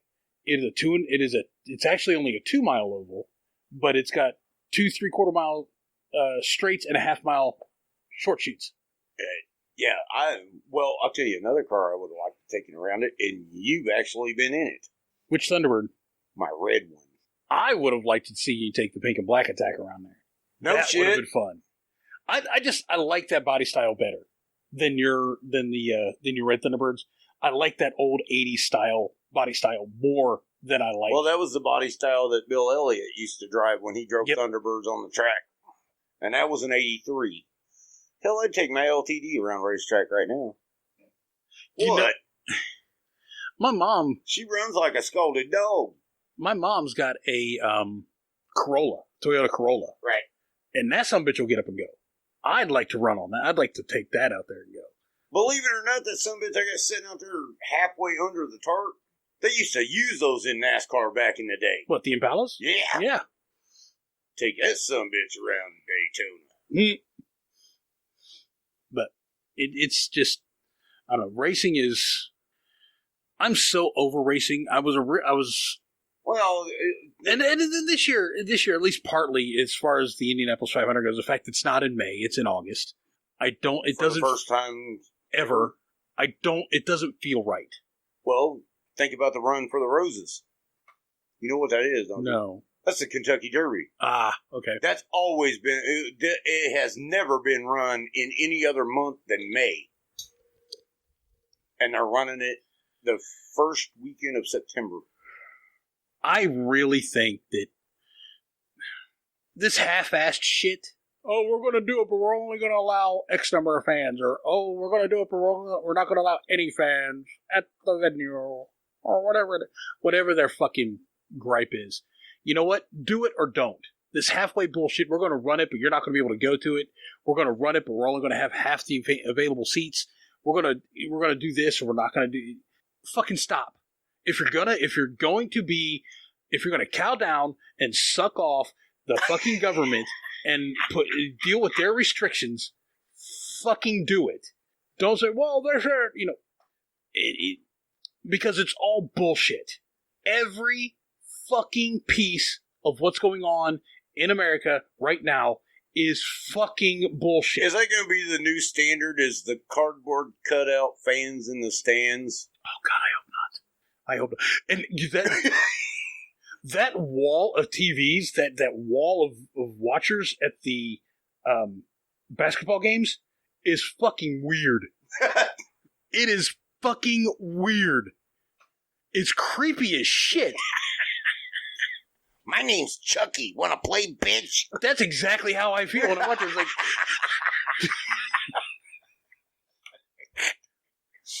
GJ's with me on this one. It's fucking creepy. I think it's fucking creepy the way that they're piping the audio of cheering fans into the ballparks. And I actually don't know that they're doing it, but they're doing it on the broadcast. You hear cheering fans. No, they hear it. They do hear it? Yeah. Fuck that noise. That's for their benefit, not ours. Yeah, they hear it. Step back, if you will. A sporting arena with no fans. You have taken this trip back to the Twilight Zone. I have no idea where that came from, because the Twilight Zone was much cooler than anything we're getting right now. God, I'm so over this. You're either suck off the government and fucking give them the slow jack and the ball rub that they fucking want, let them feel like they've actually done something, cow down to the authoritative fucking nonsense that the CDC wants you to follow, seeing as how they're all hanging off the nutsack of the Democratic Party. Hey, if they're wanting to get their nuts off that quick, I mean, how long does it take to get from Washington, D.C. to New York City? A couple hours, maybe? I don't think that long. No, hey, well, the hell, they all got private jets anyway. Just take the girls off the street and have them stand along the runway. Epstein did that. He ended up in prison and dead. What do you do, piss off a hooker? He got caught. The Well, fact that so did Jimmy Swagger, but he ain't dead. Well, the fact that they were all of his were underage. Okay, that might have a problem. Okay, yeah, we're going to take this in an entirely different direction right now. And it's just because of what you said about Jimmy Swaggart.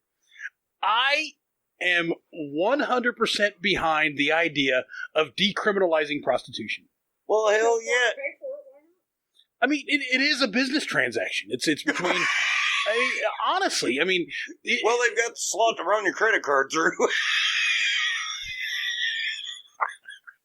Some of them do. I know you're trying to make a joke about their hootie-yada, but there are girls that have a fucking Squarespace that you can run a credit card on their fucking phone. Wow. That's kind of fucked up. There are girls, and I'm talking, these are not high-end escorts either. These are girls who have... Truck stop girls. Little higher class than that, but basically, yeah. You hand them your debit card, they run your debit card through their phone, and voila, you're paid. Voila, yeah. So it's no more. And here's the thing. The government could regulate it and get tax money revenue off of it. Which is exactly what they're doing with fucking marijuana. But they don't want to do it because they say there's no way to regulate it. Well, you haven't regulated pot for 100 fucking years. Now you are. And you're making money. I swear to God, if major city, if New York, Chicago, Atlanta, Los Angeles, Dallas, Fort Worth, Indianapolis even, Miami, if they decriminalized prostitution, made prostitutions register with a business organization. Oh, good Lord. And they made the prostitutes, you have to get a business license, you have to get the ability, basically force them to basically run themselves like a fucking strip joint would. The state would make money hand over fist. Prostitution would actually probably go down because the average dude is not going to pay $100 for a quickie. I mean, they may pay 40 or 50 if they're going to get a piece of ass or a blowjob in the backseat of their car. Okay. Everybody thinks I'm retarded anyway. I just came up with the most retarded fucking idea. He came up with the retardedest ideas. All right. You take a woman that wants to go into prostitution. She goes in and sees a gynecologist. That's another thing. They would have to be regulated on this. It'd be on the right side of her vagina. You put in a little chip. And then on anybody that wants to go to a prostitute, you put a barcode on the left side of your dick, and when you stick it in it rings it up. But that's how she gets paid. No. That is stupid. Cha-ching! Because that means you actually have to make, No, you get paid for every stroke. Jesus God. There are some guys who are going to be paying thousands of dollars, even if it's only like a nickel a pump. I don't know where. And then there's some bitches going to make like 15 cents. Well, that's if they get caught up with Al Bundy. Or me. Trust me, I don't know where this shit comes from. It just pops in my head and out it goes. I don't like that business model. But seriously, it's $100 a pump. Well, I just need twice. But seriously, I think if states, local jurisdictions were to decriminalize, especially some of these larger cities, were to decriminalize prostitution, they could make a fucking killing in taxes. I can't wait to see how you post the title of this show on Politics, Coronavirus, and Prostitution. I don't know how I'm going to title it yet, but this would be... People will tune into this shit. But this is a show that we should have been doing live. Right. Our phone would be ringing out the hook. Aztec Multimedia set up a what's called a G Suite account. So I could take that in so many directions. It's not that kind of G Suite. It's not that kind of sweet G. But anyway, it's a Google Suite account, which means you get email addresses attached to your domain name. Okay. So, I had an email address. Right, our webmaster, the general, didn't get the code put on the website in time, so things didn't go quite right. We're going to have to get that instituted soon. But anyways, we set one up, and Good Time Karaoke has an email address. GoodTimeKaraoke at Aztec Multimedia. That's good to know. And as soon as it's active, I'll let you know. Well, right now we're still closed. We're not having a good time. Well, right. And it's because, Kentucky went backwards in their reopening. Indiana went back in their reopening. Yeah, half a stage. And, yeah, but that half a stage, I was actually kind of excited. We literally set up a business last year. We were open for one fucking season and had to close. Which is a huge side effect of what's been going on with the coronavirus. Do you realize how many businesses have shut their doors? We're one of them. Yours is relatively easy to reopen. Well, that is true. But you got places like Pier 1 Imports, who was operating on a shoestring budget and barely breaking even as a company, when they had to close their doors because they weren't considered an essential business. Every Pier 1 Imports is now going. If the company, the entire company is going out of business. Let me ask you a question about that. I see where it's coming from, so don't jump all over me for that. But you could actually, in this trying time, what everybody's been talking about on the news, because alcohol sales have gone through the fucking roof since everybody's had to stay at home. Can't do nothing else. People are depressed and their anxiety's up. Mm-hmm. Suicide rates up. Couldn't we kind of be right on the borderline of an essential business because entertainment makes people happy? You're not considered an essential business because... But you see my point. No, I completely agree. And actually, here's what I would like to do. Because since Aztec Multimedia also has a YouTube channel. Right. Yes, we've set up a YouTube channel, Aztec Multimedia. Yeah, I got to find that, by the way. I'll send you a link to it. So that'll work. But I think we should set up and we could actually do it on Aztec Multimedia Live. We could do it on the YouTube channel. Couldn't do it live on YouTube. We can't do it on the YouTube channel yet because we don't have enough followers. You have to have 100 subscribers before you can go live and 4,000 watch hours. Okay. So once we get there, we could actually record it on Zoom and then upload it on Zoom or whatever. But I think what we should have online karaoke. I used to do that back in the day. We should actually try to do that through Aztec Multimedia, not just through whether it's through Hangouts, whether it's through Zoom or Skype. I would actually prefer Zoom because you get better sound quality, better video quality, and the only thing you have to have is you have to have a microphone connection so you can actually be picked up well, and you're not just doing it through the crap mic on your laptop or your computer. You actually have a legitimately good microphone to do it with. Believe it or not, I used to do that back in the day when I was married to my ex-wife. Remember when I had my little studio room back in the back of the trailer? I used to run. Now, the sound quality, some people were better than others, but I was able actually to do a live karaoke show. They don't have it anymore, but do you remember when you could go through Yahoo Messenger and actually physically talk to people? Mm-hmm. Well, I was able to transfer my music to a certain person in a box, and they could sing a song, and we had a whole room full of people. And I would actually run a karaoke show through a Yahoo chat room. And they don't have the Yahoo chat rooms like that anymore. No, we would have to use Skype or Zoom or some other type of, or even StreamYards. You could probably do it through StreamYards. Yeah, so that tells you how primitive that went back, that I could actually run a karaoke show through a Yahoo chat room. But no, I think we should try to do that and run.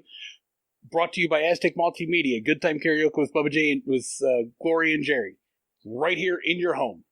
We can go live on Aztec Multimedia right now for 3 hours at a stretch. So how do I get the music to the singers? That's what I don't know yet. Because, I mean, Yeah, we gotta figure that out. there's actually a woman I follow on YouTube and across social media. Her handle, I call it her handle because I'm pretty sure it's not her real name, because I'm fairly certain her last name is not Mayhem. But she goes by the name of Mary Mayhem. And on Saturday nights, might be every other Saturday night, but on Saturday nights, she has a show that goes live on YouTube called Marioke. Really? Yes. And it's a panel of like 6 people. That's just it. We would have to figure out some way. We'd have to put the entry code out there so that people could come in and submit their music, what music they wanted to hear, because they may not own the. And I'll reach out to her and find out how she's doing it, because I like the idea of doing this. I think it'd be fun. I think it'd be harassing and trying, but I would like to try to see if we could actually pull this shit off. But I think it's something we can pull off, because I know through the Spreaker app, the app that you can get from Spreaker to go live. What's it called? I gotta do this for my fans. Guess what time it is? In Spreaker Studio, I hope this doesn't hiccup our recording. What? I'm starting Spreaker Studio real quick. Oh. But there is an option on Spreaker Studio to use Skype, so we can get people Skyping in. Okay. You can play music through Spreaker Studio. You can actually set up playlists on Spreaker Studio. So, see, like right here, you can add playlists. Right now, they're both empty. Sets up where you can pull it from right there. This is our technical part of the show, by the way. This is something I think we could have a lot of fun doing. And where there's a place you can click to add in a Skype call. Oh. So it would be connect to Skype right here, you see. Okay.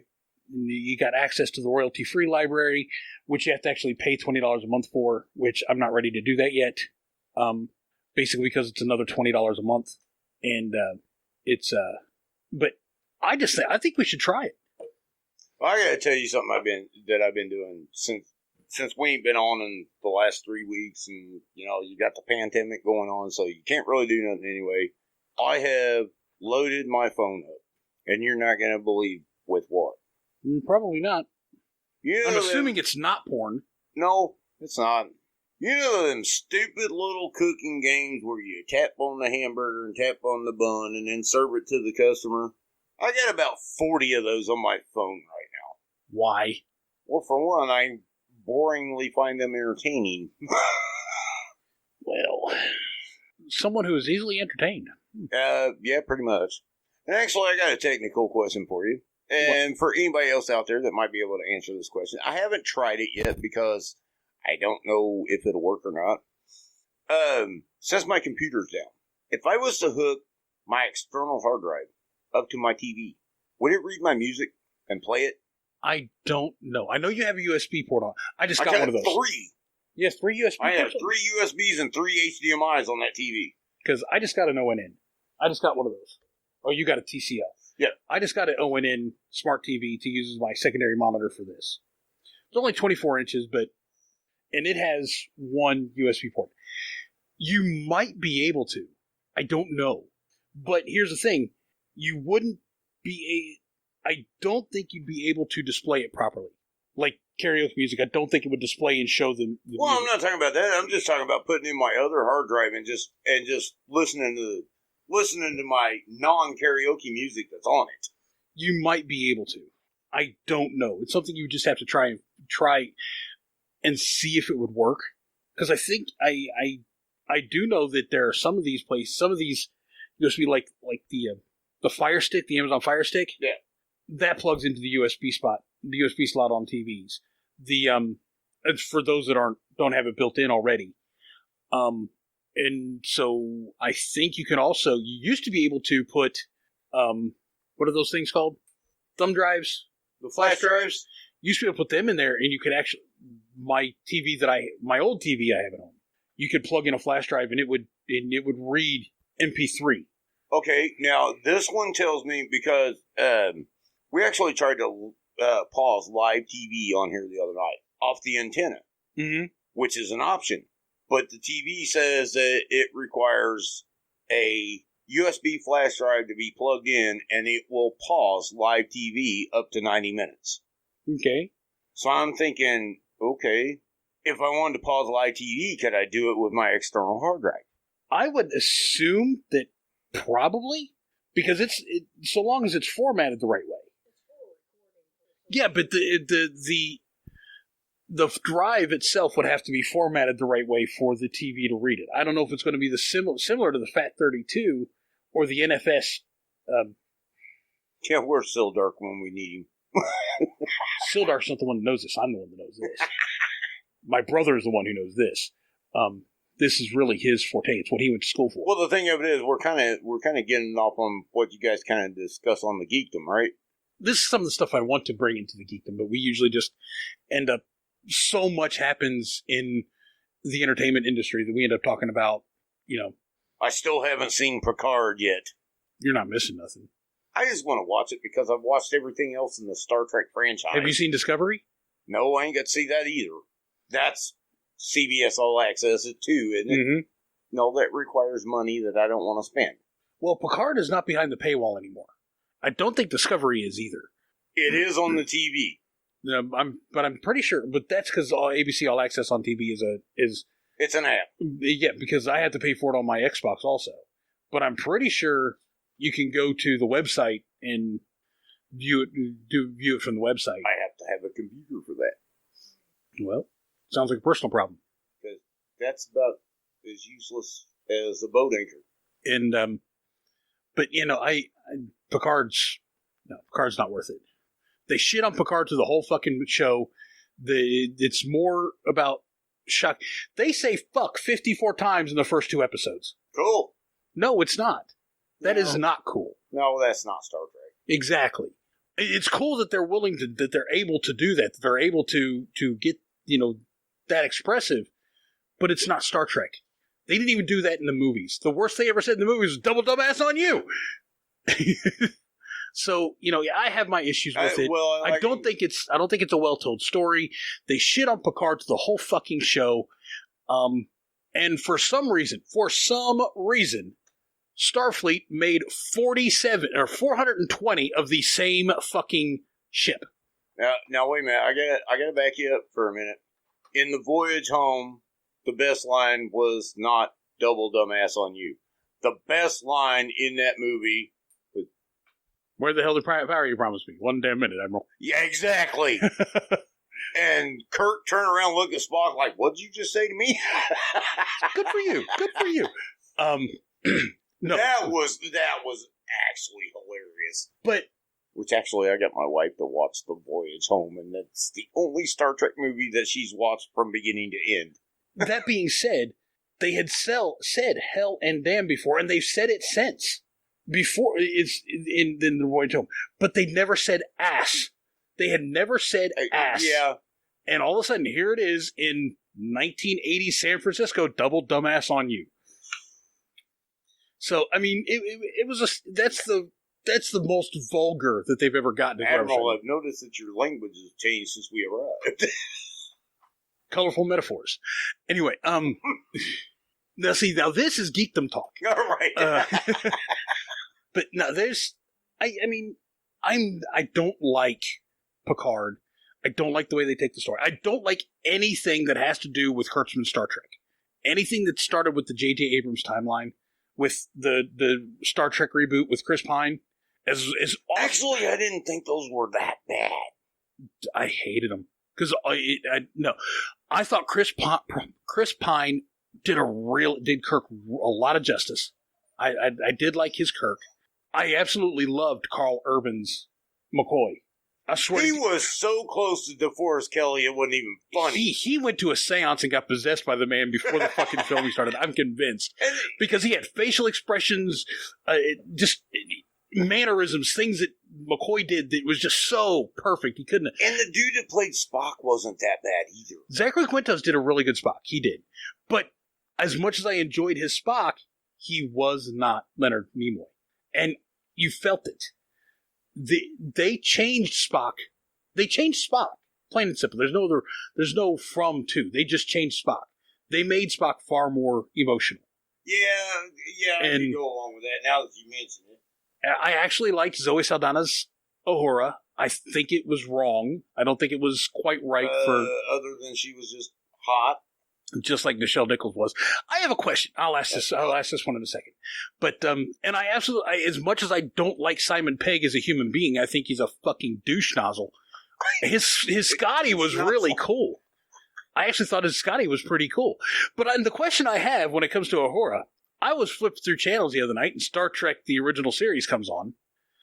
And Uhura is in her outfit. And they were, let's face it, they were teeny bopper miniskirts is what they were wearing in the original series, the female crew members at least. And they looked like her and Janice Rand both, who were on screen at the same time. It looked like they'd put cones in places of these women's breasts. Made them very pointy, very squared off. Did they actually do that, or was that just the way that because I'm having to think that would be seriously uncomfortable after a day of filming. And to have to do it 4, 5, 6, 8, 10 days at a time, depending on what the filming schedule was for these shows, I'm fairly certain these women would be loving to getting off of TV. I got a challenge for you. And I will take the challenge too, because I know I've seen it numerous times. We need to sit down and binge watch between now and next Wednesday every original Star Trek episode. Yeah, that's not going to happen. Now, wait a minute. Hear me out. The challenge is count the number of panty shots that you get from Aurora. Uhura. But what the fuck ever. You know what I'm talking about. Because I guarantee there's at least 5 in every fucking episode. So that was the thing back then. That's an actual ball. Oh, that's how the brassieres were made? Yes. Because yeah, now that she says it. It's an actual ball. Have you ever seen Barbarella? Yes. Think about her outfits throughout that entire movie.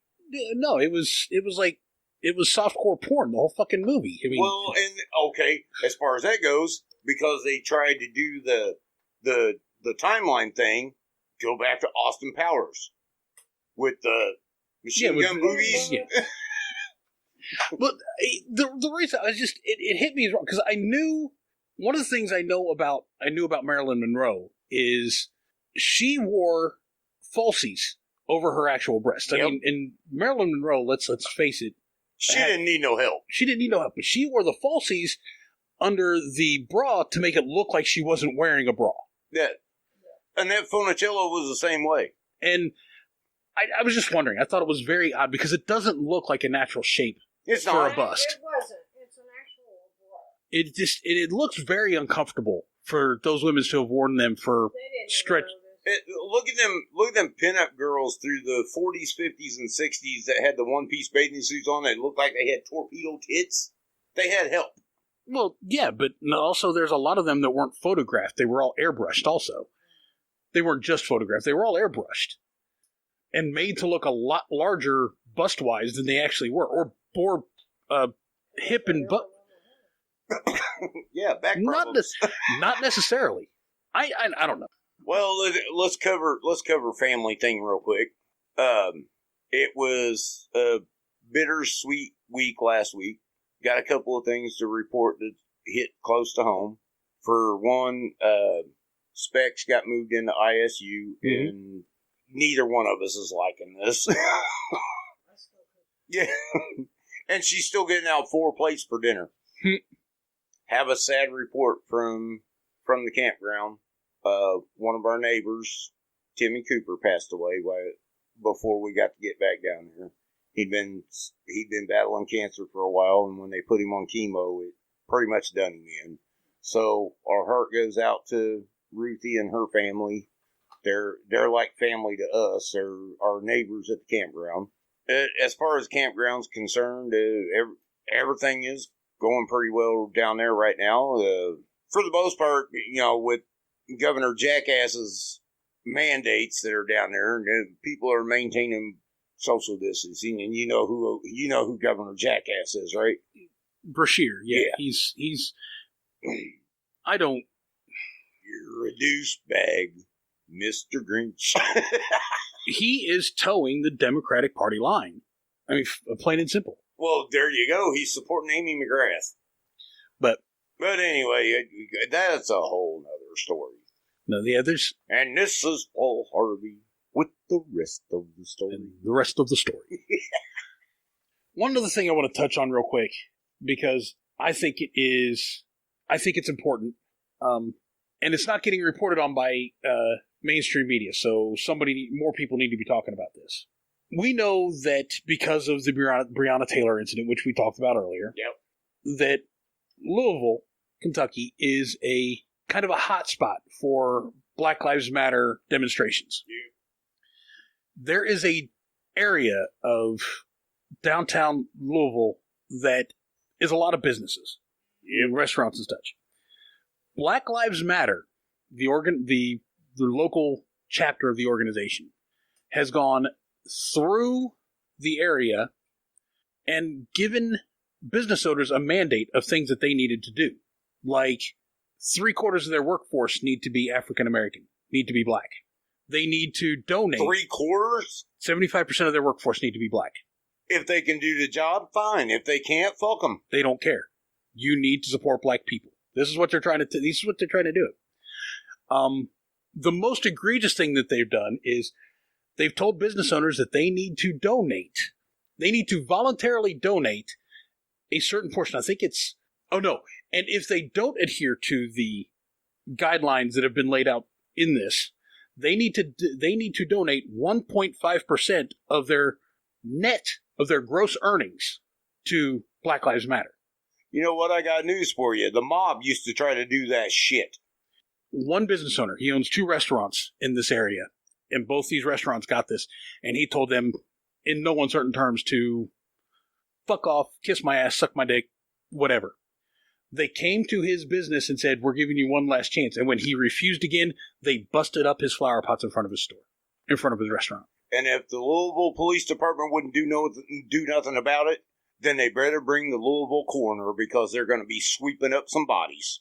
And yeah, now that is bullshit. Yes. This is why this is another part of the reason, because I actually started on this earlier. Why I say Black Lives Matter doesn't care about Black lives, doesn't care about what's right and wrong, and it is all a play for power.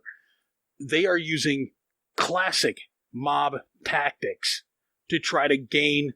Yeah, would they like to go up against like the Italian mob out of New York, or the triads out of China? Hey, come on, dude. This guy they did it to is a Cuban immigrant. You think he doesn't have? You think he still doesn't have connections? But anyway, yeah, the Cuban drug cartel, or any number of cartels for that matter. But okay. That being said, all right, if you want to do the Black Lives Matter movement and you want to do it on a peaceful protest, more power to you. Hell, I might even support you if I believe in what you're doing. But if you're going to go around and act like a bunch of fucking thugs and go to local businesses and say, hey, if you don't pay, then you're going to pay. Fuck that. Come on into my business because you'll go out in a fucking body bag. But these are things that I think we need to, because they did similar things in the CHOP, that the section of, in the Capitol Hill area of Seattle. They did the same things to the businesses that were there. They would not let the people leave. And if they did leave, they would not, if they ended up getting out, they would not let them back in. That's criminal confinement. And once they got them, they walked into these places and said, you have to give us this, that, and the other to help us live. Fuck that. Get off your ass and get a goddamn job. That's just it. They couldn't get a job because there were no jobs to be had in the Chaz and the Chop. In the Chaz Chop. The Capitol Hill Autonomous Zone, Capitol Hill occupational protest, however you want to. In that small area of Seattle that tried to secede from the Union, before it was shut down by the mayor, who is still saying, well, it was just a summer of love. Well, only 14 people ended up dead, including a 14-year-old kid who was joyriding in somebody's car. But anyway, so that's just some things that I think we as human beings need to be aware of, that the Black Lives Matter movement, that the organization itself is promoting. And it's basically a callback to classic mob tactics from the 50s, 60s, and 70s. Well, Elliot Ness took care of that shit in the 20s. So, yeah, but no, they were doing the shit in New York City in the 50s and 60s and 70s. In the 70s, that's why it was called Fear City, not Fun City. And with that, let's go ahead and get this wrapped up. Yeah. Is there anything you want to talk about? Anything else you want to talk about real quick? No, Bubba J's going to sit here and drink his beer. All right. Anything you want to say, GJ, before we cut out? That grunt was a no. All right. So, thank you so much for being here. We appreciate y'all listening. You can find us on Facebook and Twitter. You can find us on aztecmultimedia.com, which head over there. Give us some love on that particular site. Keep an eye out for the ever-expanding content that's on there. Keep listening. I will announce at least when we decide to start going live and do this show on Wednesday mornings live from the kitchen. And it'll be more like a radio morning show. So, and then, of course, we'll expand as we have context. So, we still haven't done our special on location at the camper this year. We're going to have to get that worked out. You can find me, and I am CrashedOut321. You can find me on that Instagram, Facebook, Minds, and at CrashD on Twitter. So go ahead, drop us a line.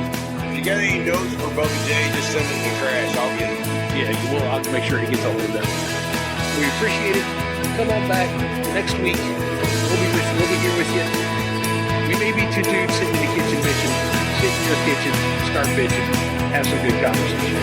Breaking out of prayer.